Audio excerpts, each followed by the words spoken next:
INS Bikran Commission taukraba matungda India ki Ahum Suba aircraft carrier INS Vishal sanabagi damakta pukhalamba project adu hauzik hold the thamkre mayam pumnamakpu anauba video update amada amukka hadna taramnok churi India ki Ahum Suba aircraft carrier oigadaba INS Vishal sanabagi damakta kongtang sing laukalamlaba matungda hauzik hold the thamjinkhriba sigi matangda amuk ingminasi Handaki sahi asi loisilakpa asigi matangda Indiagi anisuba aircraft carrier INS Bikran Commission taukraba matungda masigi hek matungda Indiagi oina Ahum Suba aircraft carrier amagasu develop taunabagi damakta semba saba loire haiduna fungdorakibani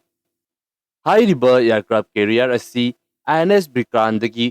45% hena chawgani aduga masigi maming asina INS Bisal haina maming thongani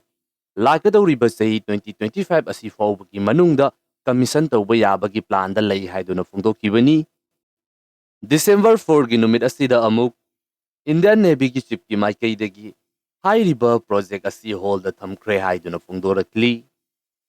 Mahaki maikaidagi India gi Ahum Suba aircraft carrier ama semloi haibanate susoi soiduna semgani adubu hauziki oinadi INS Bikran commission taukibasu kuidribanina project asibu hold the thambani haiduna mahakna fongdokli yamna chawba amasung mamal yamna tangba aircraft carrier ama semnabagidamagta tawramliba asigi mahutta handakta commission tawkiba INS Bikranga size manaba masigumba ama semnabagidamagta wafomsing khanabasu lay haina mahakna dumak fongdokli atopa wafom amadana hauzik layriba Indian government asigi maikaidagi aircraft carrier gi mahutta submarine da oina focus tawba pambagi wafomsing su fongdokli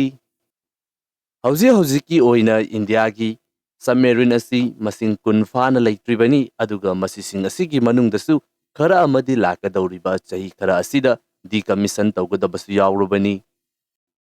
Mamangda songnakiba World War singda submarine asi kayamuk yamna maru oibage haibadudi aikoina adumak thengnakrabani masi khakta sunattana India gi khwaidagi chawba rival oiriba country China asi hauzik malem asigi khwaidagi yamba submarine leiba country ama oiribani masina maram oiduna hauzik India gi leiriba submarine fleet asigi masing hengat hanabagi damakta kongtang asi madomda oina osingadawri Achauba aircraft carrier ama saba amasung madubu maintain tauba haibasi aduki matik yamlaba selsing sangadawribani aduga India gi Ahum Suba aircraft carrier oina sagani haiduna tawramliba INS Bisal asi INS Bikrandagi maduda changkiba paisa adugi saruk ahum gi mayada hena changadawribani masinasu hairiba project asi holda thamkibagi maram ama oiribani adubu China gi maikaidagi Makogi Ahum Suba aircraft carrier commission taukrabani India gi oinasu submarine khakta natana aircraft carrier asidasu focus tawbati adumak mathau tagani